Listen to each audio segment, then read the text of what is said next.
Welcome to the Tao of Our Understanding Recovery Podcast. In this podcast, we discuss mystical works of literature and how they relate to recovery. We hope you enjoy today's podcast episode.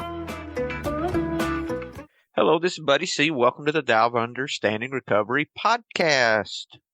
Today we have Lori and Tina and Brian and Drew and Dennis and Oscar. Good to have everyone today. Starting to see some regular new faces, which is good. Good to have Lori for the first time. Glad you're here, ma'am. For announcements, go to buddyc.org. Got a lot of good things there, a lot of resources.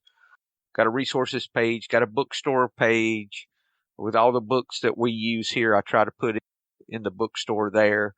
So you've got easy links to find them. Also have a daily devotion that we distribute free, which is at buddyc.org as well. And it's taking the things that we're talking about and putting them into a daily bite, like a daily reflections type book. And I will eventually publish that once I am comfortable with what's written. It's still coming together. I think I'm going to put off publishing that for a while because I'm not happy yet with the text. So when we get to that point, we'll do that, but they're going to be free on the website. I'm not planning on ever charging for those. We're talking about the 13th verse of the Tao Te Ching. Anyone have a particular translation they would like to discuss? I'll go ahead and read while y'all are getting that together, I'll go ahead and read the Jonathan Starr, verse 13. Be wary of both honor and disgrace. Endless affliction is bound to the body. What does it mean, be wary of both honor and disgrace? Honor is founded on disgrace, and disgrace is rooted in honor. Both should be avoided. Both blind a man to this world. That's why it says, be wary of both honor and disgrace. What does it mean, endless affliction is bound to the body? Man's true self is eternal. Yet he thinks, I am this body, I will soon die. This false sense of self is the cause of all his sorrow. When a person does not identify himself with a body, tell me, what troubles could touch him? One who sees himself as everything is fit to be guardian of the world.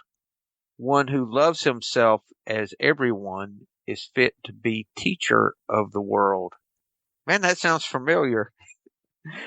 I was studying the Winsa with a sponsee this morning, Scotty M. And we're reading the Winsa, and we were talking about, what was it, Scotty? Verse 38, 39, and this is exactly what we were talking about. So that's good. I like it when those things happen. I'll make a note of that. Anyone have another translation they would like to read? I've got the Stephen Mitchell. Success is as dangerous as failure. Hope is as hollow as fear. What does it mean that success is as dangerous as failure? Whether you go up the ladder or down it, your position is shaky. When you stand with your 2 feet on the ground, you will always keep your balance. What does it mean that hope is as hollow as fear? Hope and fear are both phantoms that arise from thinking of the self. When we don't see the self as self, what do we have to fear? See the world as yourself. Have faith in the way things are. Love the world as yourself. Then you can care for all things. Thank you, Drew. I just wanted to say that both the drafts are so full of compassion. I just feel such a lot of compassion. The first speaks to my compassion for everything around me. It's a weird experience I have with this when you both read those verses. But compassion is the word that resonates with me. Thank you, Oscar. Drew? I remember reading it for the first time, and the line, hope is as hollow as fear, really struck me as strange, because we're always taught to have no fear and be full of hope. So to equate one with the other was really strange to me. And then getting down a little further when it goes into that, hope and fear are both phantoms that arise from thinking of the self. That made me pause and think about it. And I kind of realized hope is really not even the opposite side of the coin, but the same side of the coin as fear. Because for me, if I'm hoping that something happens or hoping that something doesn't happen, there's usually some sort of fear related to it. If I hope that something doesn't happen, then that's really close to being afraid of the thing that I hope doesn't happen. And if I hope something does happen, then that is more of just me thinking that I might not be able to handle a situation unless it's something that I really want, which is just me thinking about myself and not being able to accept whatever comes in the future. So both of them to me just seem to be hope and fear, not being able to accept what happens. So if I can be in a place of acceptance, just live moment to moment, day to day, and know that I'll be okay really no matter what, then hope and fear can go away and I can have more room to think of others or just have some peace of mind. Thank you, Drew. Dennis? Yes, good read as usual. And thank you, Oscar. I've never heard that approach before to any of the stanzas. But yes, when you say there's a lot of compassion in these things, that's wonderful. Two things stands out to me. Hope is as hollow as fear. That's a big thing for me. I always joke around saying, yeah, I really don't like hope because it tells me that I'm not okay with what's going on right now. That's the reason I hope for things to be different. Early in recovery, for example, I've tried that many times. So when I hope for it to be different, that means that I'm fearful in this moment because I'm going through the motions. I'm going through what's going on, this storm. So that's why I see it as that.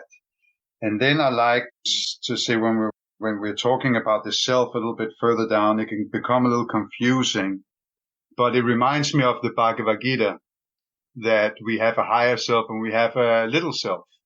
Actually, in the Bhagavad Gita, they say that when they write I, just when we talk about ourselves, it's a little I. That's our ego.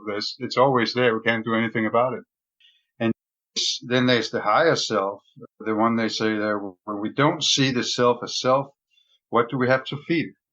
Right? When I don't have to identify with my body, my name, and all those things that our ego needs to be attached to function, then fear disappears, right? So that's what I get out of that, the higher self and the lower self with that. And so I don't know, I think we're talking about the ego of the mind here, right? That's the little self, and that's where I find all these successes and I find the failures that I want to identify with, right? I want to be good all the time. I don't want to feel failure. I want to feel the success. And if I am in failure, I want to hope for something else, right? But I'm never really present. I'm really with my true self or the true God thing or Tao thing, whatever you want to call it, right? That's what I'm getting out of it. Thank you. Thanks, Dennis. I was looking at this, and I'm glad y'all brought up the hope as hollow as fear, because a long time I didn't understand that either. They're just taking us out of the moment, right? There's no acceptance there. And we found our peace comes from acceptance rather than from things being a particular way. Yes. But it's a good feeling, that hope, when you're not feeling, oh, I know it's going to be different down the road. So it's still, I don't know, in a human level, it can still make us feel better in that moment. I don't know. I know that when I came to AA, I saw people for the first time that drank the way I drank, and I saw them recovering. So I had hope that it would work for me too. So that's a good hope. But a bad hope would be for me if I'm not present in the moment and unhappy with the moment because I want it to be different. That's the trouble with hope. for me, if that makes sense. We could get hung up on the words, just like people say, some fear is good fear. Let's just not go there. Let's just, the way I think that it's bad hope is the fact that it's taking you out of the moment, because isn't the goal of, if there's a goal, is for us to be aware that the moment's as it is and beyond our control and surrendering to what is. I think that's the whole point of this whole deal, is showing us how to do that, because if God is love, God is now. Because we can't love in hope or in fear. Neither one of those have love in them, hope or fear. Think about it. Because you can't love in the future. You can't be compassionate in the future, Oscar. You got to be compassionate right now. It's the only place in this moment. You can't say, hey, I don't like you now, but I hope I'm going to love you tomorrow. That's it. You can say it, Dennis, but it's not going to work. Anyone else? Most of the time we feel discomfort with the present moment. We always have this kind of, in this false self, we have thoughts which are saying, maybe better this way. This could be better. The weather could be better. It could be less hot, or it could be more hot. I don't know. So you design a kind of thought pattern where you think things are going to be better, and you attack other things which are worse, and you have to fear. But it's all very much for short term, like instantly. But we have no idea what is good or bad on long terms. We cannot even comprehend it.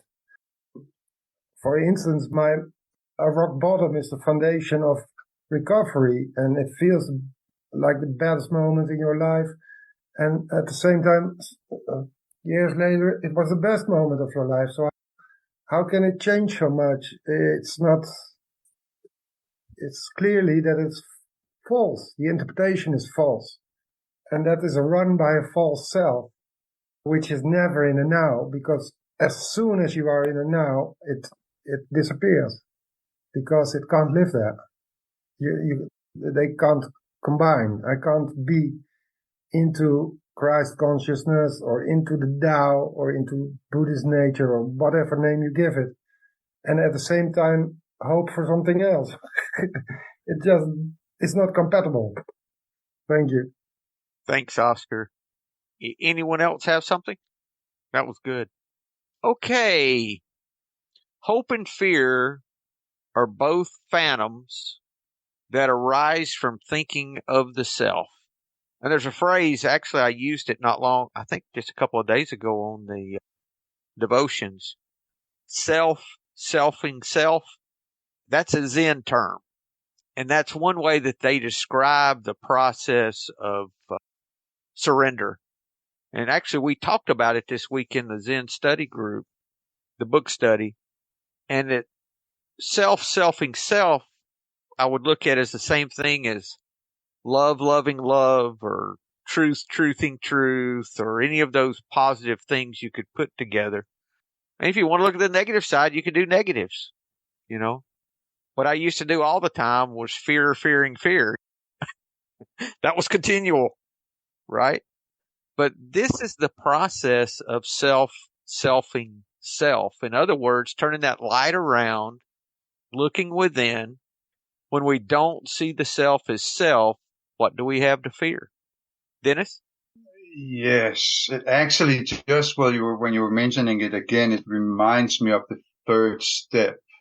And it's interesting. That's one of those things when they connect. I had a meeting yesterday, and interesting enough, your sponsor was sharing the meeting yesterday, and he's very good at just taking two words he took it out of the 12.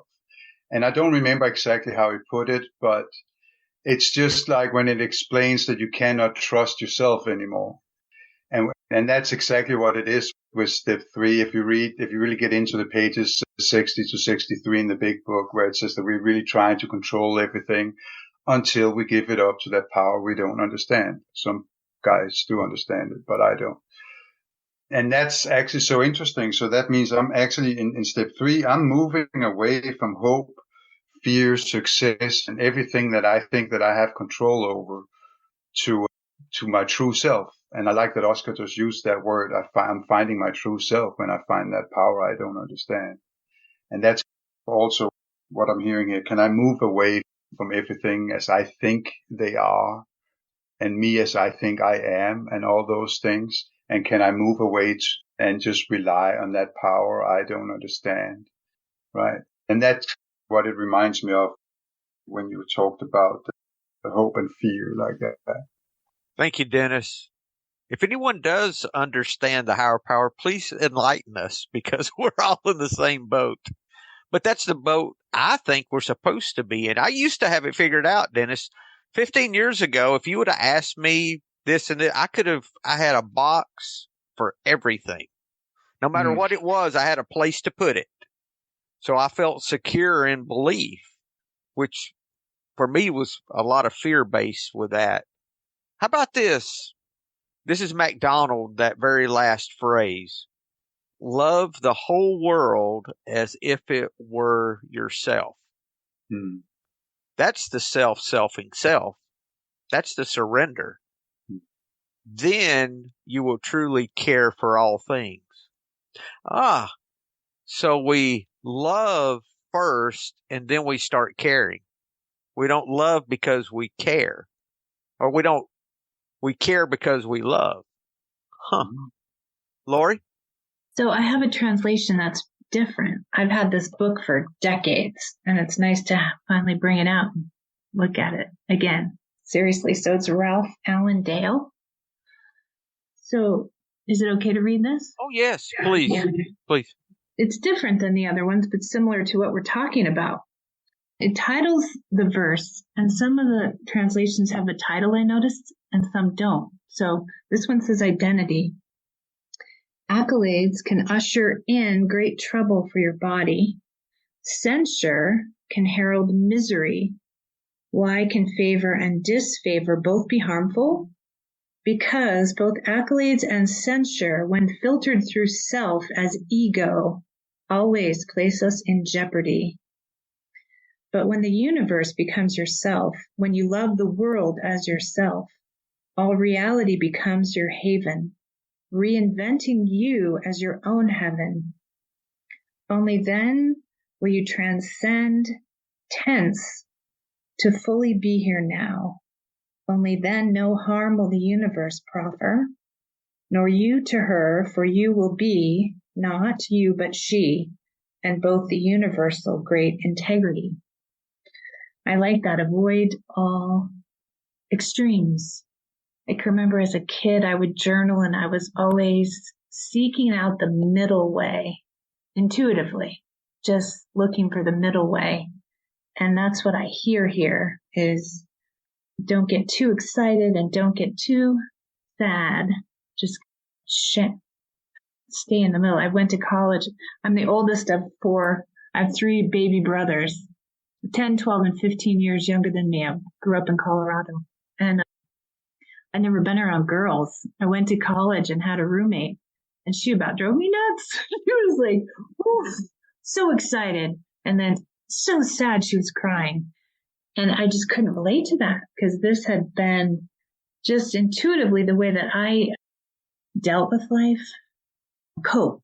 The way that I found easiest to cope was to stay in the middle and not get too excited or depressed. So the paradox that I always love when that comes up, and that is one is not available without the other. I think the translation you read, Buddy, was honor is founded on disgrace and disgrace is rooted in honor. Like you can't have hot without cold or short without tall. And brilliant. Just get to relax and observe. Thank you for being here. It's good to be part of it today. Thanks, Lori. What was the name of the author of that translation? Ralph Allen Dale. Thank you.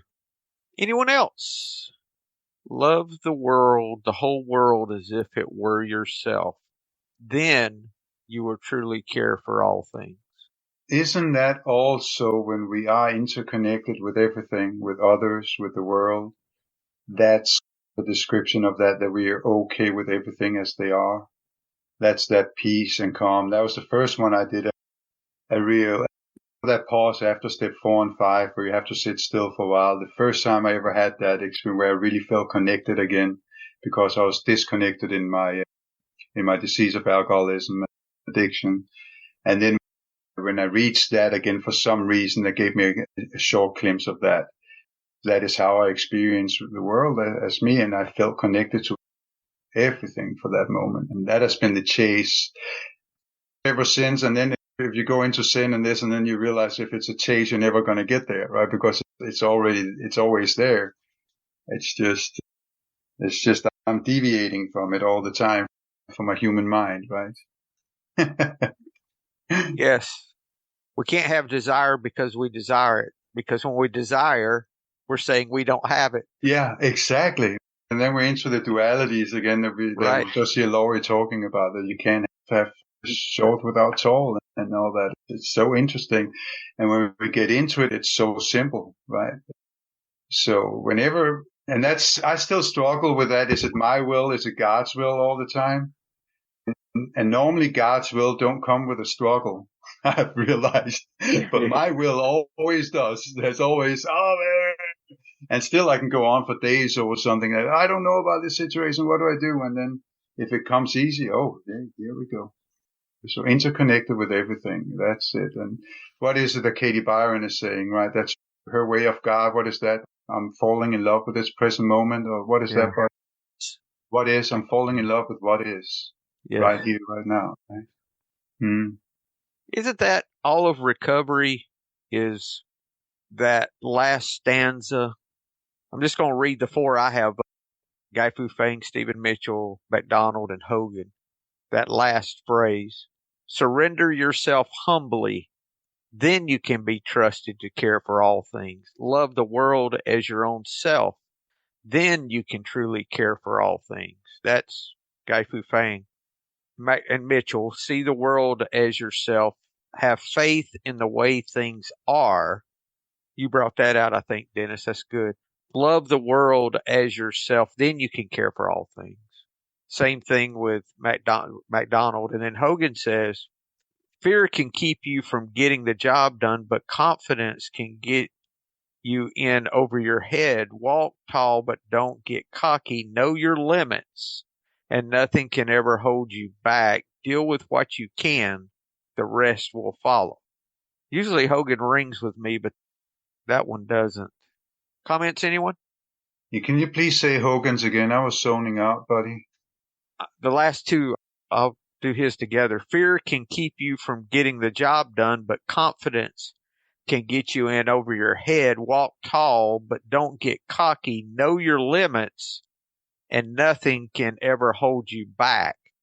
Deal with what you can. The rest will follow.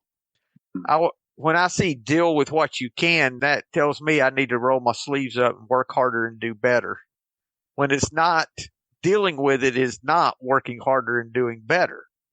Dealing with it is surrendering to what is, not more hope it's going to change. Scotty? Hey, everybody. Buddy, as you were reading those last stanzas, it made me think a lot about the last paragraph of page 164 in the big book, and A Vision for You. When she's talking about surrender yourself humbly, I immediately went, abandon yourself to God as you understand God. And then the instructions, admit your faults to him and your fellows, clear away the wreckage of your past, give freely of what you find, and join us. Makes me think an awful lot about love the world as your own self, and then you can truly care for all things. Made a big connection in my brain with all of that. And then we were talking a lot about these sort of dualistic ideas, hope and fear, good and bad, right and wrong, all that stuff. And it feels like verse 13 is telling me that there's the same thing. And the way to avoid the discomfort or the disorder, as it might be, is just accept the moment exactly the way it is. It's page 417, if we want to stick in the big book, that acceptance is the answer to all my problems. When I'm disturbed, it's because I find some person, place, thing, or situation, some fact of my life unacceptable to me. And I can find no serenity to accept that person, place, or thing as being exactly the way it's supposed to be at this moment. right now. This is exactly how it's supposed to be. It's not good or bad. It's just exactly the way that it is. And for me, that is a process. I like to make things the way that I want them. I hope things get better, or I'm afraid things are going to suck. But if I just narrow right down, right to that very tiny little tip of that pin and accept it exactly the way it is right then and there, it's going to be a better option for me anyway. I can even step back from that, Scotty. When I hear things are as they should be, I cringe a little.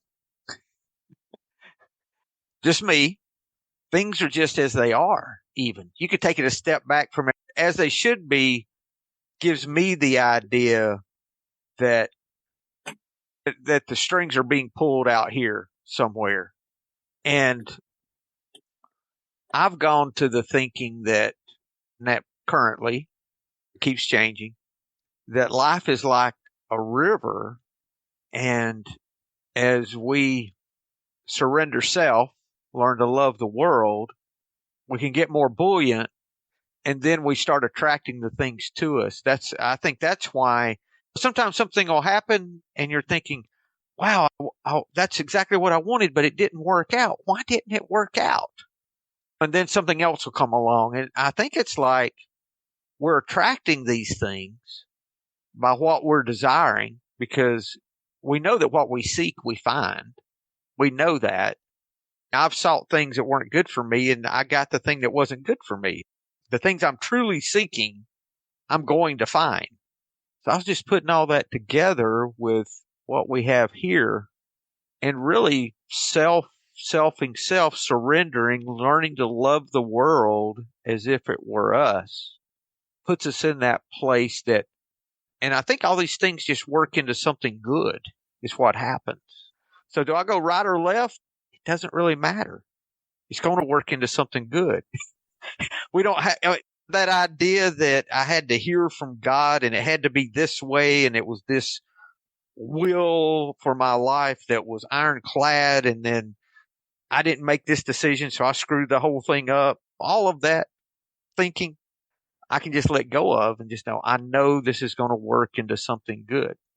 And if you were a Christian and wanted some Bible for that, Romans 8:28 says that, especially in the Message version. It says that every detail of our lives of love toward God works into something good. That's paraphrased, but that all this stuff just works into something good.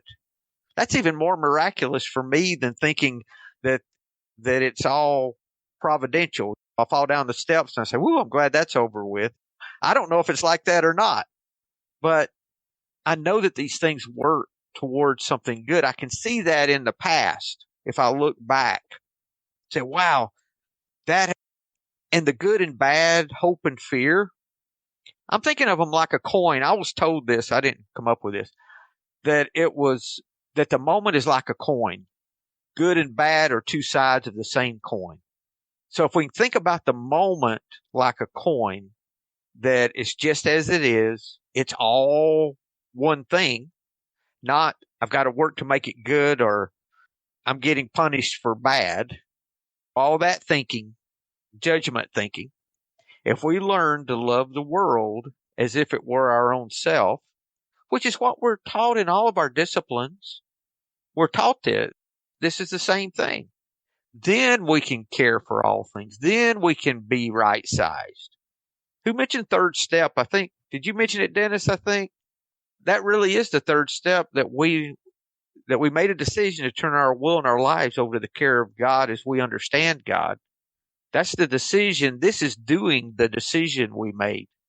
As we let love control and run our lives, then we start laying down self, and there's nothing left to do but to care. Comments? What else can we get out of that verse? Who? Hi, Tina? guys. I'm Hey. Tina. The word should. Buddy, what was the quote you said that you didn't always agree with? Was that everything is as it should be. Okay. Yes, the word should, because that implies we want to change, or that it should be changed. Oh, yeah. It's not what we want, but it's the way it's supposed to be, so it's okay. And I was thinking about that, and I thought it's different if you were to say everything is as it should be, like as a declarative, as a statement instead of a open-ended question. But it does matter. The words we choose, to me, it matters because I translate it into that there's other possibilities than the one that just is. And who was, again, with Eckhart Tolle, after reading his A New Earth, for the fourth time in a different part of my life, it's always different to me. But he says, one of the best spiritual tricks to use, or I don't know how he worded it, was just say, I don't care what happens. I don't care what happens. And that is a hard thing for me to say, but there's something so freeing in it. It's about my expectations, and then it takes out the what should be and so I try to say, I just don't care what happens. I don't care what happens. I try to live that way. It's hard for me when I take my will back and I want to run the show and be the director. But if I can just stay in that, it seems like that would be, and maybe Ron Hogan would say that, is that the guy at the end where he's just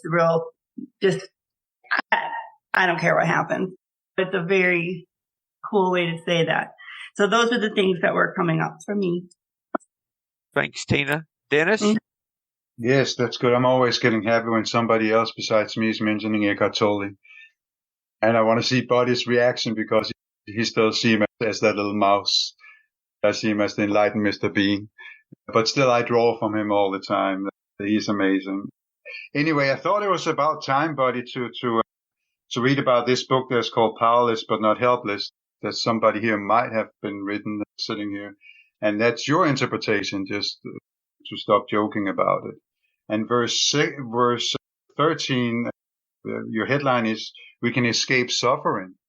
Glory or insignificance, which is better? And we already talked about that. There's all fear and all that in that. Both can bring suffering when we're wrapped up in self-will and ego. So you're bringing it into the recovery lingo. I really like that. As we surrender self and allow powerlessness to overtake our lives, we will lose interest in selfish pursuits. So we're finding our true self, right? We're being connected. We're seeing the world as our true self. We can then see how to help those still suffering, in turn, escaping from our suffering. 12th step. Then we have something to give away when we have reached that point, right? Isn't that what it is in recovery? You cannot transmit something you haven't got. So if we're still in that good and bad, Bhagavad Gita called it the gunas, where we on that earthly level where we're judging or we're being judged, we're measuring ourselves with others. We're not really transmitting that power we don't understand. We can't care, Dennis. We want to put it back in the 13th verse lingo that if we don't make the decision to love the world as ourselves, we're not able to truly care for them. We don't think our way into acting, we act our way into right thinking. Yeah. So that's how that works. Yes. Thank you, Dennis. Thank you. Anyone else? Oh, something that comes up for me sometimes, and this is especially when I'm going through a depressive phase or something like that, loving the world as yourself, when you've got to love yourself first. And sometimes just don't really feel that way. So, I don't know, just to get y'all's input on what happens when you're a little unable to love the world, because you got to start with loving yourself first, and that's just really not where you are at the moment. Drew, do you really have to start there, or can you start with taking the action of loving someone else before you have love for yourself? I'm thinking, and my experience has been, I change when I choose to love. I don't change first, then love. It's the resentment reading in the big book that when we resent someone, we pray for them the things that we want. we do that for 2 weeks, then we'll find that we no longer resent that person. That is doing verse 13. That is not judging the person. That is loving the person as ourselves. And in turn, with us loving them, we are able to care. We choose to love before we care, or at least it does with resentment. I don't think it's going to work, but I pray for them anyway. And I'll find, even if it's empty words, it says, do it anyway. That would be loving when you don't want to or don't think it will work or any of those things. Is the way I interpret that. But what do you guys think? And Dennis, being that you brought it up, I really like that fourth stanza there on my interpretation. If we surrender self and allow powerlessness to overtake our lives, we'll lose interest in selfish pursuits. Guys, you can find this book at buddyc.org, or if you email me at info@buddyc.org, I will send you a PDF copy of the book as well. So that's open to anyone. Or you can buy it at Amazon. Oscar. Yeah, I was thinking about this Drew brought in about being depressed or down or I don't know the state, of course, and I don't want to be on a psychiatrist road or about depression, but let's say not the disease depression, but depressed, like you're thinking too much and you're thinking too much negative thoughts, like something like that. And in this verse of Jonathan Starr, he says, man's true self is eternal, yet he thinks, I am this body, I will soon die. And isn't that the essence of depression? You are not connected with the true self. The true self won't be depressed. I think I can guarantee that, whether I'm a psychiatrist or not. It's impossible for a true self to be depressed, right? So it's always the false self. And why is the false self depressed in whatever measure?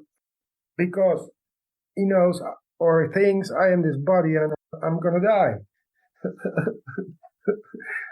And then he goes on. The false self, the false sense of self, so it's an illusion, is the cause of all his sorrow. When a person does not identify himself with his body, tell me what troubles could touch him. And that's the whole transformation from in depression, out of depression, in addiction, out of addiction, in negative thinking, out of negative. Actually it's step 2, I think. So step 2 and 3, maybe the combination. So first I accept, okay, there is something bigger than myself, which can make me which can bring me back to sanity, which is insane to believe. And then, okay, I give myself away. So the false self goes out of my system, and then I start working. And then the action follows, and probably the action is giving something to other people. And it's all filled with love automatically. Okay. Thanks. Thanks, Oscar. That was good. Laurie? So I can relate to what Drew said. That question popped in my head also about self-love. And the reflection is, what I do is like a step 10 with an outreach call, and most importantly, the set-aside prayer. I heard you talking a few podcasts ago about the serenity prayer, and I had never thought of that as being religious-ish, because I was raised Catholic and I'm a recovering Catholic. So I had issues with the Lord's Prayer, but not with the Serenity Prayer. But what I find most useful is the set-aside prayer. Are you guys familiar with that? Yeah, I set aside. Go ahead and share it with us, Laurie, if you've got it in front of you. There's one you can Google it, but I make up my own in the moment, because that's what I find most useful. Is I'll call someone when I'm not feeling very loving to self or anyone and being grumpy. I set aside everything I think I know, everything I believe to be true, and then I'll interject there whatever, my fears, my insecurities. I set aside all of my expectations and my rules, my shoulds and musts. I set whatever comes to mind. I set it all aside for an open mind and a new experience of the moment. And when I say that out loud to someone else on the phone and then they say theirs, it seems to, like Tony Robbins used to call it pattern interrupt. It interrupts the space where I am. And so if it's a sponsee that calls me, or if it's me calling anyone on my outreach list, anyone in recovery, really, that has been for me, and I have 9+ years, has been the most helpful, consistently over time, helpful. Pause, set aside. It gives me back to reality for the moment anyways, and I might have to do it again. And I love the deep resentment prayer too. I suggest that to my sponsees, that they do that if there's someone who's really pushing their buttons. It's a wonderful tool as well. So and thank you for bringing up Eckhart Tolle. That's one of the reasons listening to the podcast. Absolutely. I'm reading New Earth again and absolutely resonate with that as more good tools on the journey. Thank you. Thanks, Lori. I secretly like him, but I just pick at Dennis about it all the time. It's a good riff between me and Dennis. Dennis, what do you have, sir? This is good, because when I first heard Drew bringing it up, and thank you for doing that, I agree with Drew that you cannot love somebody unless you love yourself. However, buddy, when you asked into it, also very important, I realized I do still suffer from depression, and when I get in there, the way I do love myself, it's right in the St. Francis presence, by loving that it's more important for me to love others than it is to love myself, because in that moment I begin showing love to others, I love myself at the same time. Right? We talk about that all the time with the hands and that, buddy, you're better at that metaphor. That's that. And that is an amazing tool to learn to love myself. And then I can be out there and then I'm healed again. So I'm healing by showing love to others, and it's by self-forgetting that one's fine. That's also a big 12-step thing. We're going out and we don't ask for anything in return. We give a book away freely, not for them to read them. That was a hard thing for me. When I gave big books away and they didn't want to read it, I want to beat them up with it. That was my answer. I'm going to hit you in the head with this if you don't read the black stuff in it. Why? It's $12. I don't have that much money. Right? That MF, he won't read the book I gave him. I can't believe that. Yeah, that's it, right? So I had to really sit with all that and learn that. But that's what I'm learning from the St. Francis prayer. That is an amazing tool to get out of myself, to get into myself again, right? The true self, where I'm not get up, because in my depression, I know it is something about my little self that is disturbed, I'm guessing. And that was really good. And the set aside prayer, I've said it so long. For those of you that haven't heard it yet, it's please God, set aside everything I think I know about myself, the big book, the fellowship, the people in the fellowship.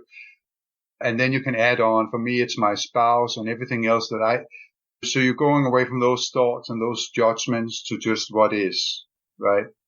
That's it. So very that good. I might have an open mind and a new experience with all these things. That's the restoration, Oscar. That's the second step. Is we're restored to self-love. We're restored to sanity. What happens for me is folks are put into my life for me to pray for that have similar issues to myself. I didn't like where I was living. Lo and behold, I have a sponsee that doesn't like where he's living. So I pray for him to get acceptance that there's no better place for him to be right now than where he is. And I pray that for him when I feel that. Or with depression, I have someone I pray for that deals with depression. All those things. I'm presented someone, actually. I don't even have to look. I am presented, if I'm open-hearted and I'm available, I'm always presented with someone within a short period of time. Anyone have any experiences applying this in that way, like with resentment or self-love? Did you feel better about yourself if you started having this attitude? They call it an attitude of gratitude or an attitude of compassion, either one. That everything we do with it, we do with an intent of being helpful. It's not stopping everything you're doing and floating on some cloud and doing all that stuff. This is about real life. It's about learning how to live with a compassionate attitude, living this openness. It can affect anything that we're doing in the moment. It can affect how we relate to our kids or how we drive our car. We can drive our car compassionately, or we can drive it like an asshole. Either one. For me, that's a great example of how compassion applies to everything. It applies to every response I make. My attitude. Am I here to be helpful, or am I here with an agenda? If I'm here with an agenda, then it's the self that we're talking about. I'm going to be dividing. I'm going to get upset. I'm going to get disturbed. But when I learn to see the world as if it were me, like the hand to the mouth. Yes. Any other comments? Oh, Tina, that phrase, I don't care what happens. Another couple that I've mentioned before, one is thank you for everything. I have no complaint whatsoever. That's from Sona Story, Sono, I think. She was a Japanese Buddhist teacher many years ago. And then the other one, I got that from my Zen friends too, and I don't know where it came from.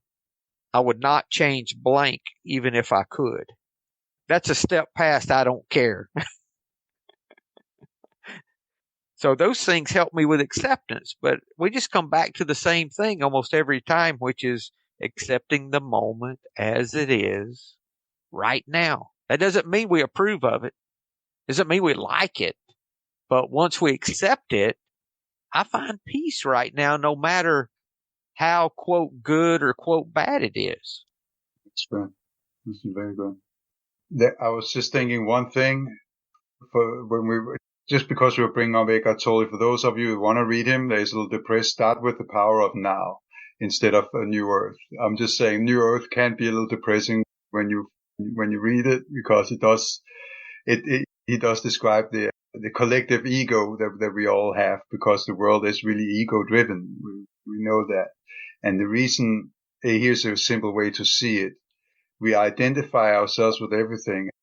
How we go wrong, we identify ourselves with how we look. We also identify ourselves with our ideologies, right? We say, I am a Republican, I am a Democrat, but you're not. That's just what you're voting. And that's where the fight comes in, right? So it's so interesting. And we all fall short of that. I haven't seen anybody. So when it comes to the program, I really like this old timer that came in here, and he said, we all come in here, we think we're so spiritual, right? But I'm going to promise you one thing. None of us is really going to win the Mental Health of the Year award.